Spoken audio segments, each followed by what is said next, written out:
வணக்கம். நான் பிரேமா சுரேந்திரன். கதை சொல்லவா பகுதிக்கு உங்களை அன்போடு வரவேற்கிறேன். கதை பகுதிக்கு செல்வோமா?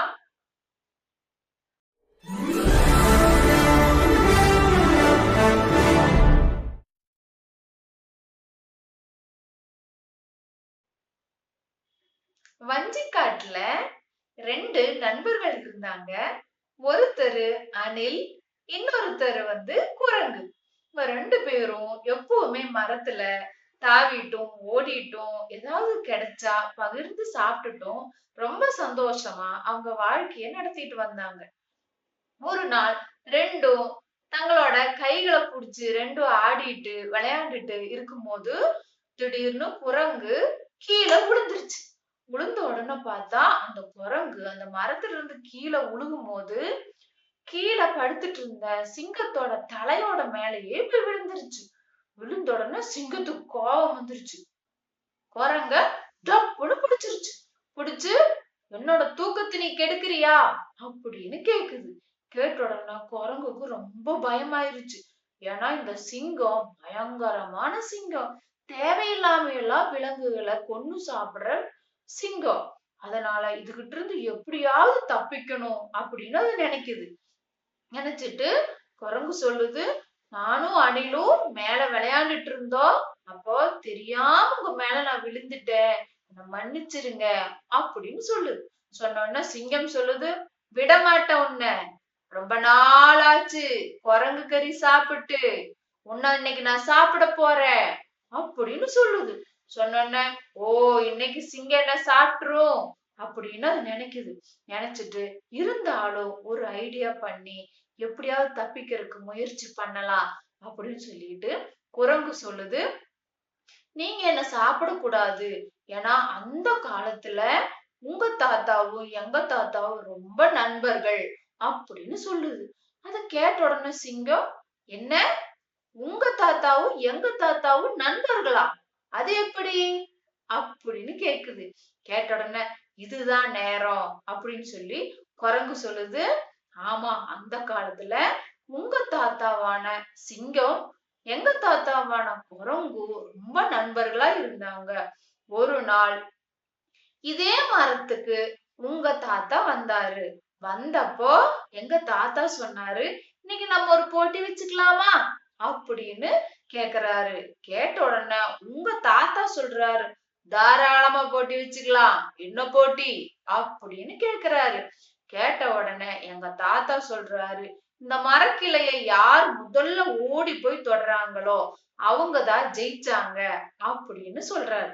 சொன்ன உடனே உங்க தாத்தா ஓடி போய் அந்த மரக்கிளைய முதல்ல தொட்டுறாரு. தொட்ட உடனே உங்க தாத்தா தான் அந்த போட்டியில ஜெயிக்கிறாரு அப்படின்னு குரங்கு சொல்லுது. இத கேட்ட உடனே சிங்கத்துக்கு ரொம்ப பெருமையாயிருச்சு.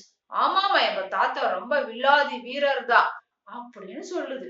சொன்ன உடனே மறுபடியும் குரங்கு, இது போதாது அப்படின்னு நினைச்சிட்டு என்ன பண்ணுது, உங்க அப்பாவும் எங்க அப்பாவும் நண்பர்கள் தான் அப்படின்னு சொல்லுது. சொன்ன சிங்கம் கேக்குது, அது எப்படி உங்க அப்பாவும் எங்க அப்பாவும் நண்பர்களா அப்படின்னு கேக்குது. கேட்ட உடனே குரங்கு சொல்லுது, ஆமா, அவங்களும் இந்த மரக்கிளைய தொடர போட்டிய வச்சிருந்தாங்க அப்படின்னு சொல்லுது. சொன்ன உடனே சிங்கம் கேக்குது, எங்க அப்பா தானே ஜெயிச்சாரு அப்படின்னு சொல்லுது. குரங்கு சொல்லுது, ஆமா, இந்த தடவையும் உங்க அப்பா தான் ஜெயிச்சாரு. உங்க தாத்தா தான் இதுக்கு முன்னாடியும் ஜெயிச்சாரு அப்படின்னு சொல்லுது. இத கேட்டோன்னா சிங்கத்துக்கு பெருமை ரொம்ப பெருமையாயிருச்சு. அப்படி சொன்ன உடனே குரங்கு கேக்குது, நம்மளும் அந்த போட்டியை வச்சுக்கலாமா அப்படின்னு கேக்குது. கேட்ட உடனே சிங்கம் குரங்கு சாப்பிடுற விஷயத்தையே மறந்துட்டு, சரி, இதுலயே நான் தான் ஜெயிப்பேன். ஏன்னா நாங்க சிங்க வர்க்கம் தான் இதுல எப்பவுமே ஜெயிப்போம் அப்படின்னு சொல்லிட்டு என்ன பண்ணுது, ஆனா உன்னை நான் கட்டிதான் போடுவேன் அப்படின்னு சொல்லி அந்த மரத்துக்கு கீழே ஒரு கயிறு எடுத்துட்டு சிங்கம் குரங்க கட்டி போட்டுருது. கட்டி போட்டு அந்த மரக்கிளைய தொடணும்னா தூரத்துல இருந்து நடந்து வந்தாதான் வேகம் கிடைக்கும். அப்பதான் ஜம்ப் பண்ண முடியும் அப்படின்னு சொல்லிட்டு என்ன பண்ணுது, கொஞ்சம் தூரம் நடந்து போயிருது. நடந்து போனோடனே குரங்கு, அணிலே அணிலே, சீக்கிரம் வா சீக்கிரம் வா அப்படின்னு சொல்லுது.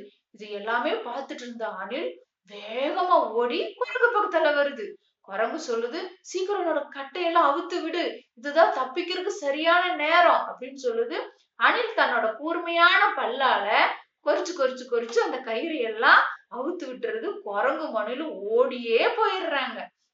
ரொம்ப தூரத்துக்கு போன சிங்கம் அப்படியே வேகமா ஓடி வந்து கிளைய தொட்டுட்டு நான் ஜெயிச்சிட்டேன் அப்படின்னு சொல்லுது.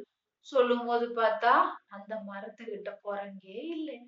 குரங்கு தன்னோட புத்திசாலித்தனத்தினால சிங்கத்தை ஏமாத்திட்டு ஓடியே போயிருச்சு. சிங்கம் அப்பதான் புரிஞ்சுக்குது, குரங்கு தன்னோட புத்திசாலித்தனத்தால தப்பிச்சிருச்சு. என்னோட முட்டாள்தனத்தினால எனக்கு கிடைக்க இருந்த உணவு நஷ்டமாயிருச்சு அப்படின்னு நினைச்சிட்டு வேற உணவு தேடுறதுக்காக பொடிநடையா போறக்கு ஆரம்பிக்குது. இந்த கதை உங்களுக்கு பிடிக்கும்னு நினைக்கிறேன். அடுத்த பதிவுல வித்தியாசமான ஒரு கதையோட உங்களை நான் சந்திக்கிறேன். நன்றி.